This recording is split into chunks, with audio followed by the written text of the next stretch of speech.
Special report की शुरुआत बड़ी खबर के साथ। सचिन पायलट कल प्रेस कॉन्फ्रेंस करके अपना पक्ष रखेंगे। कल सुबह सचिन पायलट प्रेस कॉन्फ्रेंस करने वाले हैं, मीडिया के जरिए अपनी बात रखेंगे।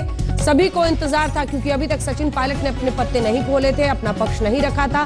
सिर्फ ट्विटर पर उन्होंने कहा था कि सत्य परेशान हो सकता है लेकिन पराजित नहीं, और उसके बाद जिन लोगों ने उनका साथ दिया उन सभी को धन्यवाद लिखा था। राम राम सा उसी ट्वीट पे उन्होंने लिखा था। इन सब के बीच अब सचिन पायलट कल सुबह प्रेस कॉन्फ्रेंस करने वाले हैं। पद से हटाए जाने के बाद न सिर्फ उप मुख्यमंत्री पद बल्कि राजस्थान प्रदेश अध्यक्ष के भी पद से कांग्रेस पार्टी ने उन्हें हटा दिया, जिसके बाद से ये उनकी पहली प्रतिक्रिया होगी, औपचारिक बात होगी। प्रेस कॉन्फ्रेंस के जरिए वो मीडिया के सामने तमाम बातों को रखेंगे। आपको बता दें कि जब से ये विवाद शुरू हुआ है, खबर इतनी सी आई कि सचिन पायलट दिल्ली वाले अपने 5 कैनिंग लेन वाले घर पर पहुंच गए हैं, लेकिन उन्होंने मीडिया से कोई भी बात औपचारिक रूप से नहीं की। हालांकि उनका खेमा यह दावा करता रहा कि उनके पास कई विधायक हैं और अशोक गहलोत के पास बहुमत नहीं है। अब कल सुबह वो प्रेस कॉन्फ्रेंस करेंगे। अशोक गहलोत सरकार के खिलाफ बगावत सचिन पायलट को भारी पड़ गई। उनकी उप मुख्यमंत्री पद की कुर्सी छीन ली गई और पार्टी के प्रदेश अध्यक्ष पद से भी उन्हें हटा दिया गया। पायलट पर यह एक्शन कांग्रेस के युवा नेताओं को रास नहीं आया है, तो वहीं बीजेपी बाहें पसार कर सचिन पायलट को अपने खेमे में लाने का इंतजार कर रही है।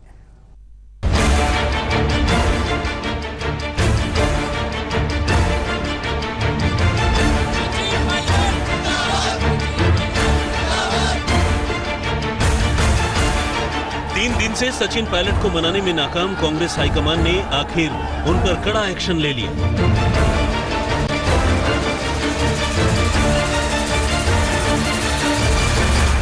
कांग्रेस ने सचिन को उप मुख्यमंत्री पद से हटा दिया। उनके 2 समर्थक मंत्रियों विश्वेंद्र सिंह और रमेश मीणा से भी मंत्री का पद छीन लिया गया। कांग्रेस ने सचिन पायलट से प्रदेश अध्यक्ष का प्रभार भी छीन लिया। उनकी जगह गोविंद सिंह डोटासरा को राजस्थान प्रदेश अध्यक्ष का पदभार दिया गया। आनन फानन में पार्टी दफ्तर से सचिन पायलट की नेम प्लेट हटाकर गोविंद सिंह डोटासरा की नेम प्लेट लगा दी गई। श्री सचिन पायलट जी को, श्री विश्वेंद्र सिंह जी को और मीना जी का क्या और श्री रमेश मीना जी को उप मुख्यमंत्री और मंत्री पद के भार से फौरी तौर से मुक्त किया जाता है। 3 दिन से खामोश सचिन पायलट ने इस एक्शन के बाद पहली बार अपनी चुप्पी तोड़ी। अपने ट्वीट में सचिन ने लिखा, सत्य को परेशान किया जा सकता है, पराजित नहीं। सचिन पायलट की प्रदेश अध्यक्ष और डिप्टी सीएम की कुर्सी से छुट्टी के बाद राजस्थान में जबरदस्त प्रतिक्रिया हुई है।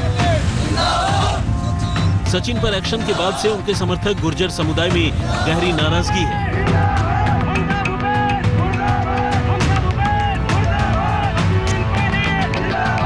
एहतियात के तौर पर प्रदेश में जगह जगह पुलिस फोर्स बढ़ा दी गई।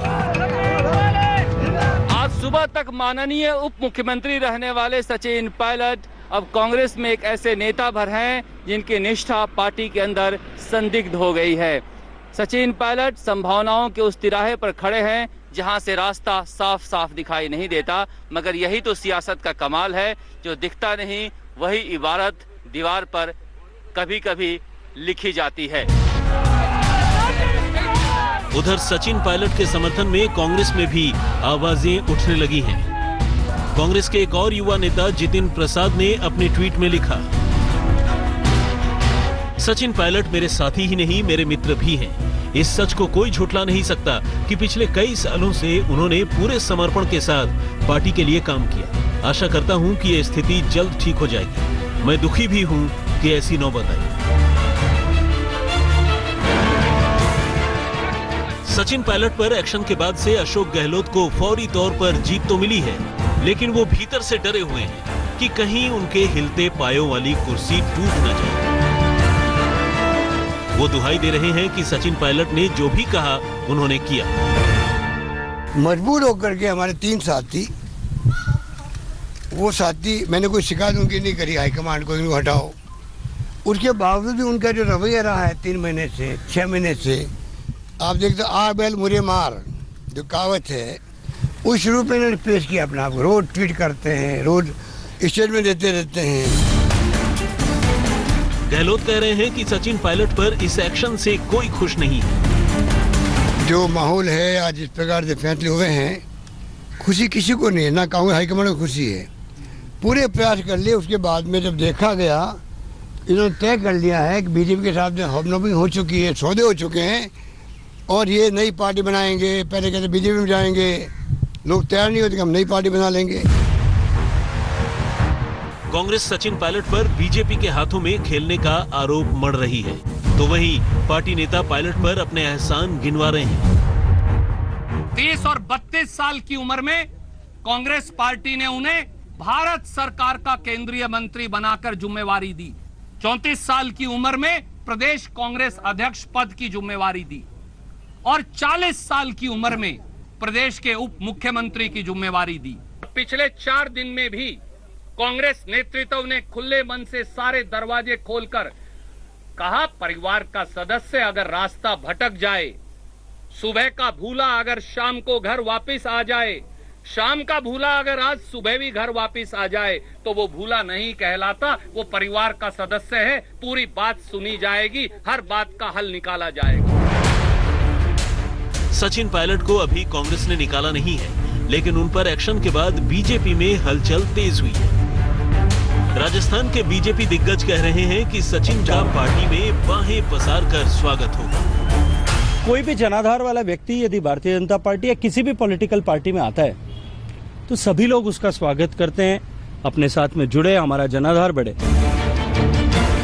राजस्थान कांग्रेस में अब गहलोत और पायलट खेमों में तलवारें पूरी तरह खिंच गई हैं। कांग्रेस के इस कड़े एक्शन के बाद पायलट पलटवार की तैयारी में है। जयपुर से शरद कुमार के साथ अशोक सिंघल, दिल्ली, आज तक।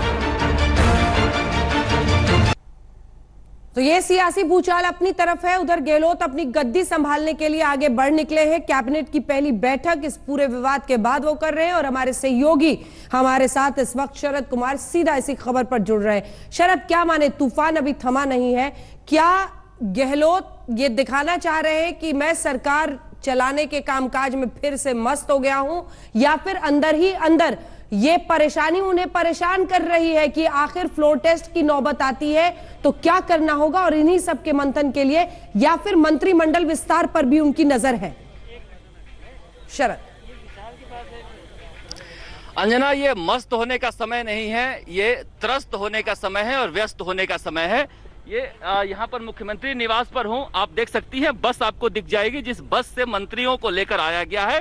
अंदर पहले कैबिनेट की मीटिंग हो रही है, उसके बाद मंत्री परिषद की मीटिंग होगी। मंत्री परिषद की बैठक बुलाई गई है, उसमें ऐसा कहा जा रहा है कि आज हो सकता है कि अशोक गहलोत अपने सभी मंत्रियों से इस्तीफा ले लें और कैबिनेट का विस्तार या मंत्रिमंडल का विस्तार हो आगे आने वाले दिनों में। या ये भी हो सकता है कि जो 4 विभाग छीने गए हैं 3 मंत्रियों से, उनका बंटवारा हो। लेकिन कुल मिलाकर यहाँ पर जो खामोशी है, जो सन्नाटा पसरा हुआ है, आप देख सकते हैं कि तूफान के आने के पहले के इस सन्नाटा इसको कह सकते हैं। इस तरह से एक मनहूसियत कह सकते हैं कि इतनी मुख्यमंत्री निवास कभी नहीं दिखी, क्योंकि तो चिंता तो है। 100 के आसपास आंकड़े हैं, 101 के आसपास आंकड़े हैं। भारतीय ट्राइबल पार्टी के विधायकों को जिस तरह से पुलिस पकड़ के ला रही है, सरकार बड़ी मुश्किल से अगर बचेगी भी तो बचेगी या नहीं भी बचेगी। इस तरह से अशोक गहलोत को नींद पूरी तरह से आए, इसकी गारंटी नहीं दी जा सकती है। उधर सचिन पायलट भी फंसे हुए हैं, ऐसा नहीं कि अशोक गहलोत ही फंसे हैं, सचिन पायलट भी फंसे हैं। अब क्या करें, सचिन पायलट कहाँ जाएं या कांग्रेस? बिल्कुल, सचिन पायलट कल सुबह पीसी करने वाले हैं, इतनी आसानी से वो भी हार मानने वाले नहीं है। कुछ तो है उनके पास पत्ते जो शायद कल समझ में आए। जी, उनका नया ट्वीट आया है, राम राम सा। राजस्थान में राम राम सा अभिवादन की एक परंपरा है, लोग मिलते हैं तो राम राम सा कहते हैं, विदा होते हैं तो राम राम सा कहते हैं। अब किससे मिल रहे हैं, किसको विदा कर रहे हैं, ये समझ में नहीं आ रहा है, तो कल बताएंगे। लेकिन नए ट्वीट के जरिए उन्होंने एक डबल मीनिंग तो फेंक दी है राजनीतिक गलियारे में। अब उनके पास देखिए बहुत सारा ऑप्शन है नहीं, या तो वो अपने जो प्रेशर ग्रुप है, दीपेंद्र हुड्डा, जतिन प्रसाद, प्रिया दत्त, इनके जरिए एक सम्मानजनक वापस स्थिति हासिल करने की कोशिश करें, क्योंकि उनके मंत्रियों की अगर बात सुने आप तो वो पूरी तरह से कह रहे हैं कि हम तो पार्टी के अंदर बात कर रहे थे, हम लोगों को बागी क्यों समझा गया। तो एक तरह से कॉन्सिलेटरी जो अप्रोच दिखाई दे रही है। दूसरा ऑप्शन यह है कि पार्टी के अंदर रहकर अच्छे क्षण का इंतजार करें कि 30 विधायक अपने पास हो, या फिर अलग मोर्चा बनाए। तो बहुत ज्यादा ऑप्शन नहीं है सचिन पायलट के पास 22 विधायकों के साथ। बहुत ज्यादा ऑप्शन अशोक गहलोत के पास भी नहीं है 100 विधायकों के साथ, क्योंकि सरकार कभी भी जा सकती है 100 विधायकों के साथ। जी अंजना। धन्यवाद आपका शरद इस तमाम जानकारी के लिए। तो शरद, हमारे सहयोगी बता रहे थे कि ये वाकई आसान से चुप रहने का वक्त तो नहीं है, सब अपनी अपनी जगह जुटे हुए हैं। राजस्थान कांग्रेस के भीतर मची इस तबाही के बीच बीजेपी बड़े गौर से अपनी नजर जमाई हुई है। अशोक गहलोत ने भले ही अभी बाजी मार ली हो, लेकिन बीजेपी जानती है कि सचिन पायलट चुपचाप तो नहीं रहने वाले हैं। देर सबेर वो पलटवार जरूर करेंगे। बीजेपी फिलहाल तो पायलट को अपने खेमे में लाने और गहलोत सरकार को परेशान करने में जुट गई है। बीजेपी ने सदन में सरकार के फ्लोर टेस्ट की मांग उठा दी है।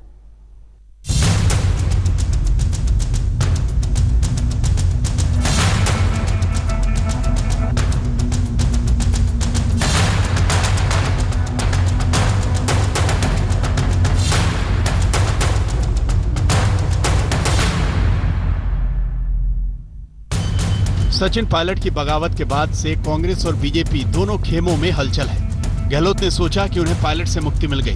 राज्यपाल से मिलकर उन्होंने पायलट और उनके 2 समर्थक मंत्रियों को मंत्रिमंडल से हटाने की सूचना भी दी।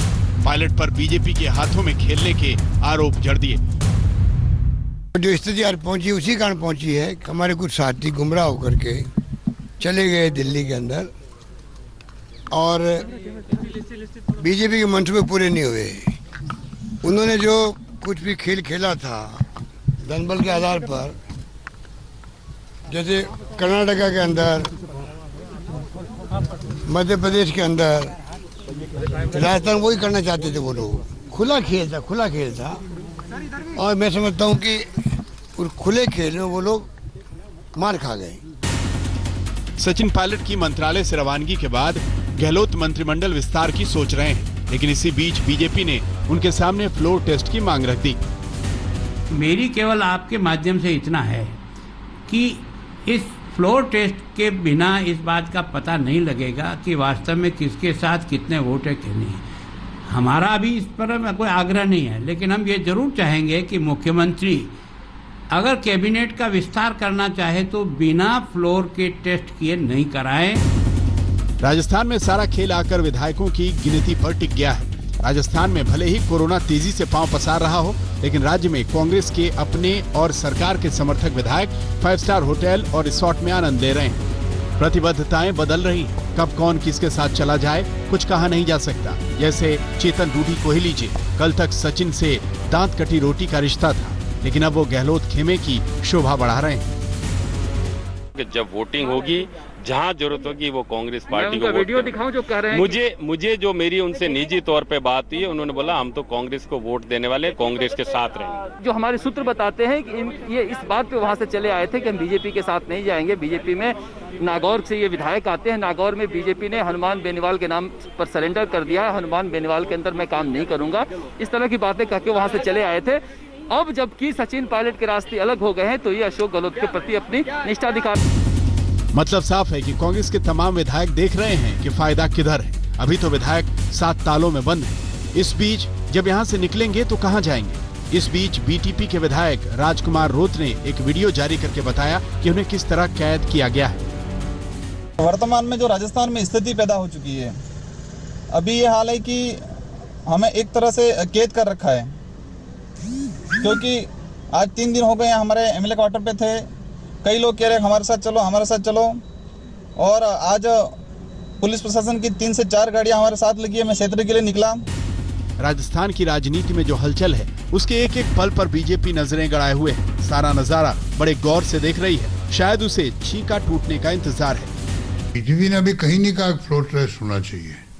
बीजेपी ने ये रिएक्शन दिया है कि जब अशोक गहलोत कह रहे हैं कि हमारे पास 109 है मेरे पास, और कल उन्होंने मीटिंग को लाइव करवाया है, तो निश्चित रूप से उनका दायित्व बने। अगर 109 है तो गवर्नर साहब को या स्पीकर साहब को जाके कहना चाहिए कि हमारा फ्लोर टेस्ट करो। राजस्थान की सियासत में तमाम अटकलें और तमाम सवाल सुर्खियों में हैं। क्या सचिन पायलट बीजेपी से हाथ मिलाएंगे? सचिन अगर बीजेपी के साथ गए तो क्या पार्टी उन्हें मुख्यमंत्री पद आसानी से दे देगी? क्या सचिन पायलट बीजेपी से मुख्यमंत्री पद से कम पर डील करेंगे? उससे पहले बड़ा सवाल कि क्या गहलोत सरकार को गिराने की स्थिति में है सचिन पायलट? इन सारी अटकलों के बाद खबर यह भी है कि कांग्रेस के युवा नेता सचिन पायलट पर हुए एक्शन के खिलाफ हैं। खबर यह भी है कि दीपेंद्र हुड्डा और जितिन प्रसाद सचिन पायलट को लेकर कांग्रेस आलाकमान सोनिया गांधी से बातचीत कर रहे हैं। जयपुर से शरद कुमार के साथ अशोक सिंघल, दिल्ली, आज तक। और इसी के साथ हम रुक रहे हैं ब्रेक के लिए। ब्रेक के उस पार ये बाढ़ ले डूबेगी, देखते रहिए आज तक। स्पेशल रिपोर्ट में अब आइए आपको दिखाते हैं, देश का पूर्वी और उत्तर पूर्वी हिस्सा इस वक्त बाढ़ की गिरफ्त में आ चुका है। असम से लेकर बिहार तक बाढ़ ही बाढ़ है, तो भारत का बाढ़ की तस्वीरों को देखकर ही सिहरन पैदा हो जाती है। सैलाब जब आता है तो सब कुछ तहस नहस करके चला जाता है।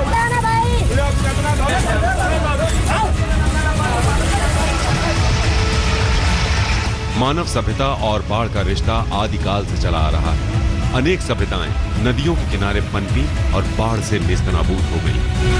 आज भी बाढ़ एक ऐसी आपदा है जिसके नाम से ही देश के हजारों गांवों और नगरों के लोग थर्रा उठते हैं। हर साल बाढ़ से करोड़ों रुपयों के घर बार, खेती और मवेशी तबाह हो जाते हैं। भारत में नदियों के किनारे करीब 40 करोड़ की आबादी बसती है और ये आबादी बाढ़ की भयंकर विभीषिका झेलती है। आज हम आपको दिखाएंगे कि कैसे बिहार में गंडक और कोसी नदी ने सैकड़ों गांवों को डुबोना शुरू कर दिया है। हजारों घरों की बाढ़ ने तबाही असम में भी भयंकर मचा रखी है।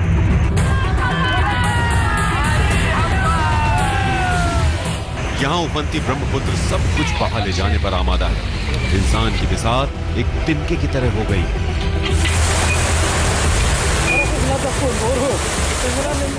भारत के अलावा चीन में भी बाढ़ से तबाही का भयानक मंजर है। ऐसा लग रहा है कि इस दफा कुदरत चीन को पानी में मिला देगी।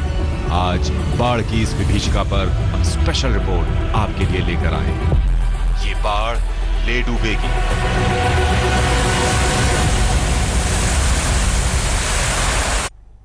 और अब पहले आपको असम लिए चलते हैं। ये समझ लीजिए कि बाढ़ ने इस वक्त असम की दुर्गति बनाकर रख दी है। इंसान तो इंसान, बाढ़ से जानवर भी परेशान है। टाइगर से लेकर हाथी और गैंडे असम के नेशनल पार्क में आई बाढ़ से भागने लगे हैं।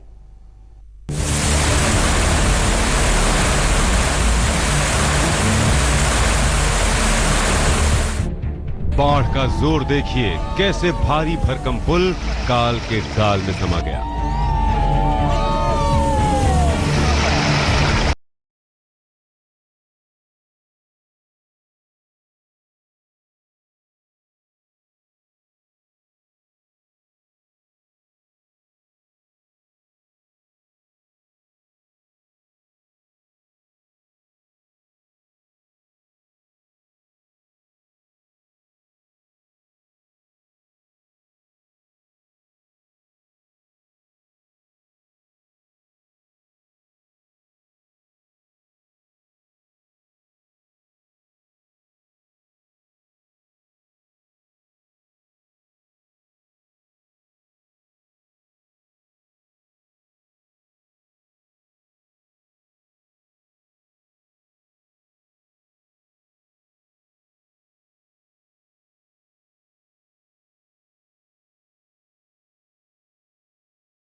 में धेमाजी, लखीमपुर, बिस्वनाथ, सोनितपुर, दारंग, बारपेटा, जिरांग, बोगाईगांव, धुबरी, मोरी गांव, गोलाघाट और नगांव शामिल हैं। बाढ़ से अब तक असम में 117 तटबंध टूट चुके हैं, 119 पुलों को सैलाब बहा ले गया है, जबकि 1300 सड़कें बाढ़ में तबाह हो चुकी हैं। एक सींग वाले गैंडे के लिए मशहूर काजीरंगा नेशनल पार्क के 90% हिस्से में भी पानी भर चुका है। यहां से हाथी भी निकल निकल कर भाग रहे हैं। गैंडे भी नेशनल पार्क से बाहर आ गए हैं।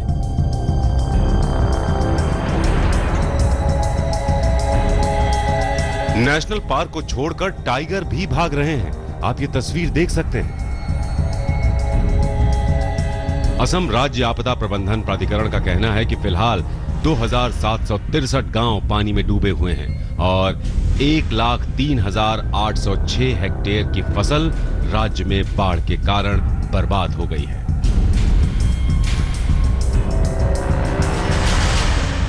एनडीआरएफ की टीमें लगातार लोगों का रेस्क्यू ऑपरेशन कर रही हैं। लोगों को घरों से निकाल कर सुरक्षित स्थानों तक पहुंचा रही हैं। प्रशासन 20 जिलों में 480 राहत कैंप और वितरण केंद्र चला रहा है और 60,000 के करीब लोग इन राहत कैंपों में रह रहे हैं। आज तक ब्यूरो। बाढ़ से बिहार का हाल भी बुरा है। कोसी, गंडक, बागमती में उठा उफान सबको डुबोने पर आमादा है। नदियों में जबरदस्त कटान हो रहा है। एक स्कूल की इमारत तो देखते ही देखते बह गई।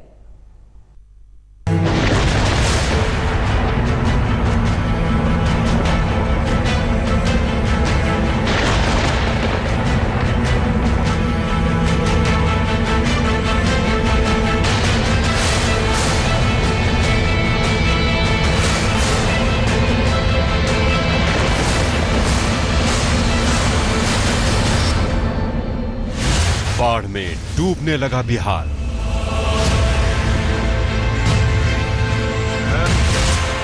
सैलाब का प्रहार, बिहार हुआ लाचार।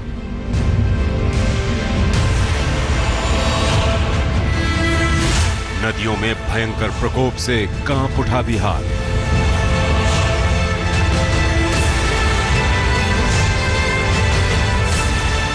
उत्तर बिहार में जल तांडव शुरू हो गया है। बारिश और बाढ़ से नदियां उफन रही हैं। डूबते गांवों से लोग पलायन कर रहे हैं और सड़कों पर पनाह ले रहे हैं। जी हां, बिहार में शुरू हो गया बाढ़ काल।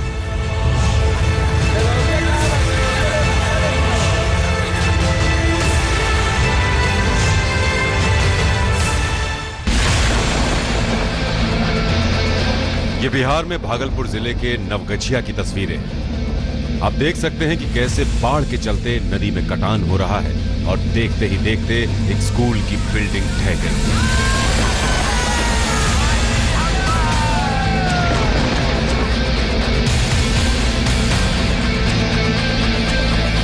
यहां कोसी नदी में भयंकर उफान है।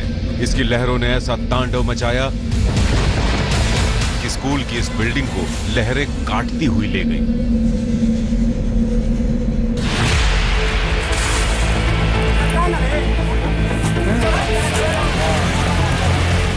इसे कहते हैं बाढ़ वाली मुसीबत। यहां कभी सड़क होती थी, सैलाब सड़क लील गया और अब आफत ही आफत बची है।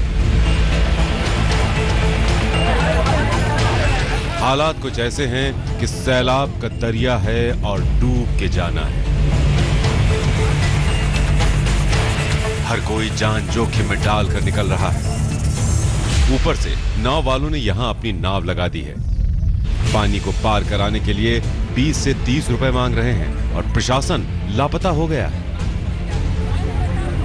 पानी का बहाव इतना तेज है कि लोग अपने वाहन निकालने से डर रहे हैं। मजबूरी में नाव का ही सहारा लेना पड़ रहा है।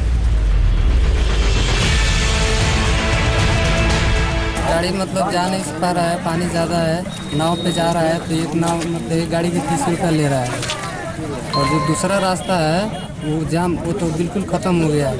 हर चुनाव में यही मुद्दा उठता है, मतलब कोई देखने नहीं आता है, नहीं कोई काम कराता है। सीतामढ़ी जिले में भी बाढ़ आ गई है। जिधर देखो पानी ही पानी है। बाढ़ के पानी में डूबने से 2 लोगों की मौत भी हो गई है। बागमती नदी खतरे के निशान से ऊपर बह रही है, तो लखनदेई नदी में बाढ़ से सीतामढ़ी शहर पर भी खतरा अब बढ़ने लगा है। निचले इलाके के लोग घर बाढ़ डूबने से रेलवे ट्रैक पर रहने को मजबूर हैं।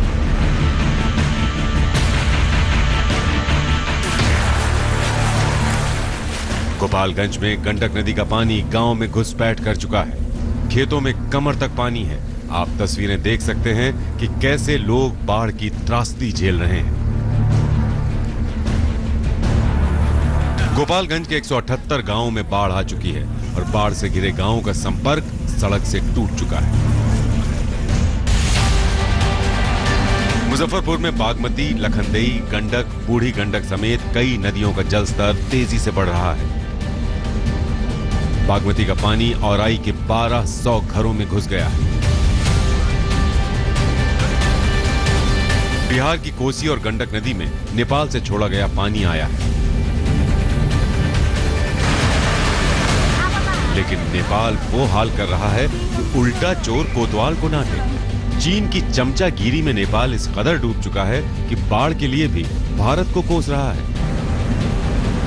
नेपाल के गृह मंत्री बहादुर थापा ने आरोप लगाया है कि भारत ने सीमा के समानांतर सड़कों और इंफ्रास्ट्रक्चर का निर्माण करके पानी की निकासी रोक दी और नेपाल को डुबो दिया।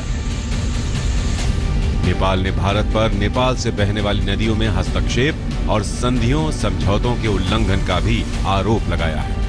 जबकि सच यह है कि नेपाल से अपनी आपदा संभल नहीं रही और भारत में बिहार की तरफ वो पानी छोड़ रहा है, जिससे कई इलाकों में बाढ़ आई हुई है। आज तक ब्यूरो। बाढ़ से भारत के बिहार और असम परेशान है, लेकिन चीन में जो कुदरत ने जल तांडव मचाया है उससे चीन को बाढ़ के आंसू रुला दिए हैं। अक्सर जमीन कब्जाने वाला चीन धरती देखने को भी तरस गया है। जी हां, चीन के 27 प्रांतों में भयंकर बाढ़ आई है।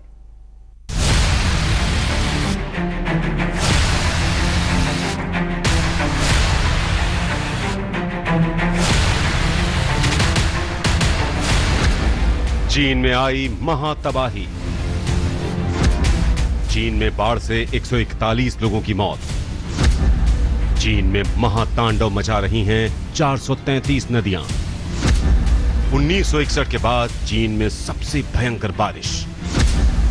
चीन के वुहान शहर का वजूद खतरे में पड़ा। लगता है चीन में कुदरत अपनी विनाश लीला दिखा रही है। चीन ने जो कुकर्म किए हैं, अब उनका फल चीन भोग रहा है। जिधर देखो बर्बादी ही बर्बादी है। और हां, सबसे बड़ी बर्बादी की कगार पर खड़ा है वुहान। जी हां, वही वुहान जिसे दुनिया में कोरोना का एपिसेंटर कहा गया है, और अब भयंकर बाढ़ से वुहान का वजूद ही खतरे में पड़ गया।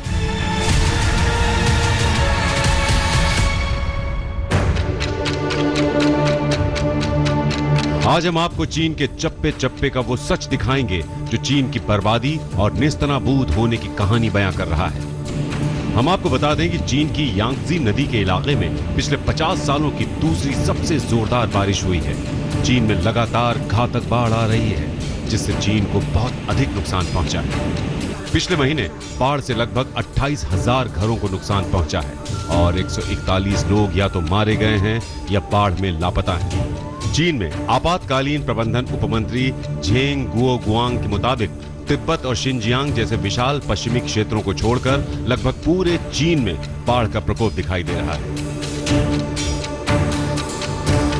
洪涝灾害已经造成了全国27个省区市3873万人次受灾，140亿人死亡失踪，倒塌房屋是2.9万间，直接经济损失是861.6亿元。同时有200多万人次紧急转移需要安置，农田绝收的面积是516千公顷。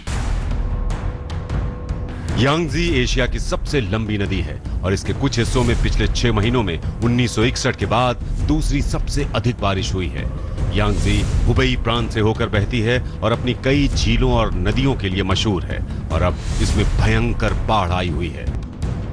चीन का वुहान शहर हुबेई प्रांत में आता है। यहाँ भी आपातकाल जैसे हालात हैं। पुल डूबे हैं, इमारतें डूबी हैं, घरों से मासूम बच्चों को बचाया जा रहा है। मासूम बच्चों का रेस्क्यू ऑपरेशन किया जा रहा है। चीन के सैनिक बुजुर्गों को बचा रहे हैं। बाढ़ ने भयंकर तबाही मचाई हुई है। सब कुछ तहस नहस सा हो गया है। नदियां उफन रही हैं, खेत तबाह हो गए हैं। वुहान में सरकार ने नदी के पोर्ट को बंद करने का आदेश दिया है। साथ ही 12,000 लोगों को खतरे वाली जगहों की पेट्रोलिंग के लिए तैनात किया गया है।